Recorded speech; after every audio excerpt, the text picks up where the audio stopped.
नमस्कार दोस्तों, आपका हमारे YouTube चैनल स्वागत। आज जांग जनेंगे नया व्रत पूरा जरूर सुने। जय श्री कृष्ण। पद्मिनी एकादशी, कमला एकादशी, पुरुषोत्तम मास, अधिक मास में आने के कारण अत्यंत दुर्लभ और चमत्कारी मानी जाती है। मान्यता है कि इस एक एकादशी का व्रत करने से पूरे साल की 24 एकादशियों का पुण्य फल प्राप्त हो जाता है। 1, 2, 3। यह व्रत 27 मई 2026 बुधवार को रखा जाएगा। इसकी विस्तृत पूजा विधि, नियम और पौराणिक व्रत कथा नीचे दी गई है। 1 व्रत के मुख्य नियम, दशमी से द्वादशी तक। 4 एकादशी व्रत के नियम 3 दिनों तक चलते हैं। 4 दशमी तिथि 26 मई उदास स्माइली। इस दिन सूर्यास्त के बाद भोजन न करें। भोजन सात्विक हो, प्याज, लहसुन, मसूर की दाल, बैंगन और चावल का पूरी तरह त्याग करें। एकादशी तिथि 27 मई उदास स्माइली। इस दिन सुबह जल्दी उठकर पानी में काले तिल मिलाकर स्नान करना शुभ होता है। दिन भर मन शांत रखें, किसी की बुराई या झूठ न बोलें। द्वादशी तिथि 28 मई उदास स्माइली। सुबह 5:25 से 7:56 बजे के बीच पारण व्रत खोलना करें। पारण से पहले ब्राह्मणों या किसी जरूरतमंद को भोजन और दान दें। 1, 2, 5, 6, 7, 8, 9। 2 पूजा विधि, स्टेप बाय स्टेप। 1 संकल्प लें, सुबह स्नान के बाद पीले, सफेद या हल्के केसरिया वस्त्र पहनें। हाथ में जल और अक्षत लेकर भगवान विष्णु के सामने व्रत का संकल्प लें। 2 पूजा सामग्री, भगवान विष्णु और माता लक्ष्मी की मूर्ति या चित्र के सामने घी का दीपक जलाएं। उन्हें पीले फूल, चंदन, अक्षत और पंचामृत अर्पित करें। 3 विशेष भोग, पुरुषोत्तम मास की इस एकादशी पर भगवान श्रीहरि विष्णु को आंवला और तुलसी दल अवश्य अर्पित करें, इसके बिना पूजा अधूरी मानी जाती है। 4 मंत्र और पाठ, पूजा के दौरान ओम नमो भगवते वासुदेवाय मंत्र का जाप करें। विष्णु सहस्रनाम या भगवद गीता का पाठ करना इस दिन बहुत फलदायी होता है। 5 रात्रि जागरण, एकादशी की रात को सोना नहीं चाहिए। रात में दीपक जलाकर भजन कीर्तन या हरि नाम का जप, जागरण करें। जय श्री कृष्ण।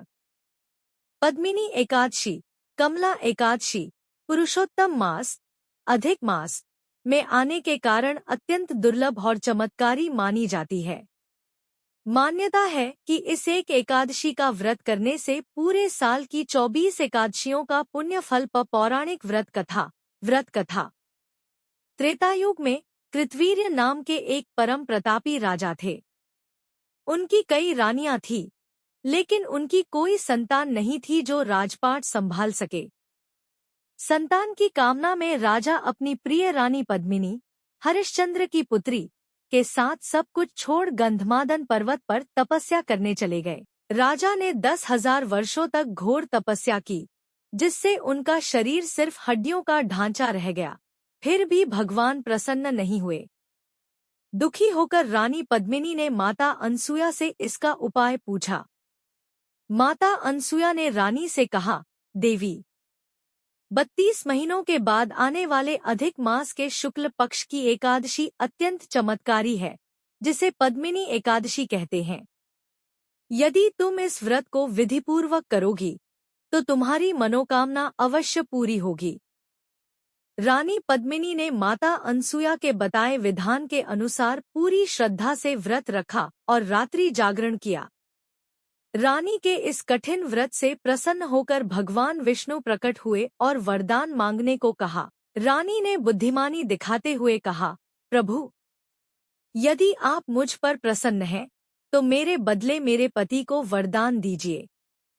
तब भगवान विष्णु ने राजा कृतवीर्य को वरदान दिया, जिसके प्रभाव से उनके घर एक अत्यंत पराक्रमी पुत्र का जन्म हुआ, जिसका नाम कार्तवीर्य अर्जुन सहस्रबाहु था। वह इतना शक्तिशाली था कि उसने आगे चलकर रावण को भी बंदी बना लिया था। तभी से संतान सुख, समृद्धि और मोक्ष की प्राप्ति के लिए यह व्रत किया जाता है। पद्मिनी एकादशी के महत्व को समझाने वाली एक और अत्यंत प्राचीन और प्रसिद्ध कथा महान तपस्वी रावण और कार्तवीर्य अर्जुन के युद्ध से जुड़ी है। पौराणिक शास्त्रों के अनुसार इस कथा को स्वयं भगवान श्री कृष्ण ने अर्जुन को पुरुषोत्तम मास का महत्व बताते हुए सुनाया था। रावण की पराजय और बंदी बनने की कथा। एक बार रावण अपनी दिग्विजय यात्रा पर निकला था, जहां उसने स्वर्ग से लेकर पाताल तक सभी राजाओं को हरा दिया था। अपनी शक्ति के घमंड में चूर रावण महिष्मती नगरी पहुंचा। वहां नर्मदा नदी में उस समय महिष्मती के राजा कार्तवीर्य अर्जुन सहस्रबाहु अपनी रानियों के साथ जलविहार कर रहे थे। नर्मदा का प्रवाह रोकना। कार्तवीर्य अर्जुन ने खेल खेल में अपनी 1000 भुजाओं से नर्मदा नदी के पूरे वेग और पानी को रोक दिया। रावण का क्रोध। पानी रुकने के कारण नदी का बहाव उल्टा बहने लगा, जिससे कुछ ही दूरी पर बैठे रावण का पूजा स्थल और शिवलिंग पानी में बह गए। इस बात से क्रोधित होकर रावण ने कार्तवीर्य अर्जुन को युद्ध के लिए ललकारा। रावण का बंदी बनना। दोनों के बीच भयंकर युद्ध हुआ।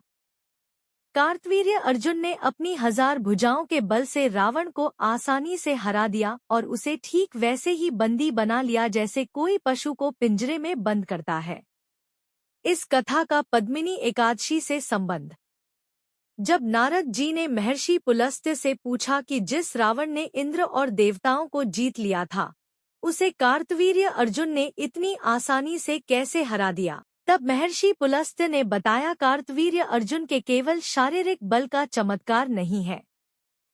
पूर्वजन्म में इनकी माता रानी पद्मिनी ने संतान प्राप्ति के लिए पुरुषोत्तम मास में अत्यंत कठिन पद्मिनी एकादशी का व्रत किया था।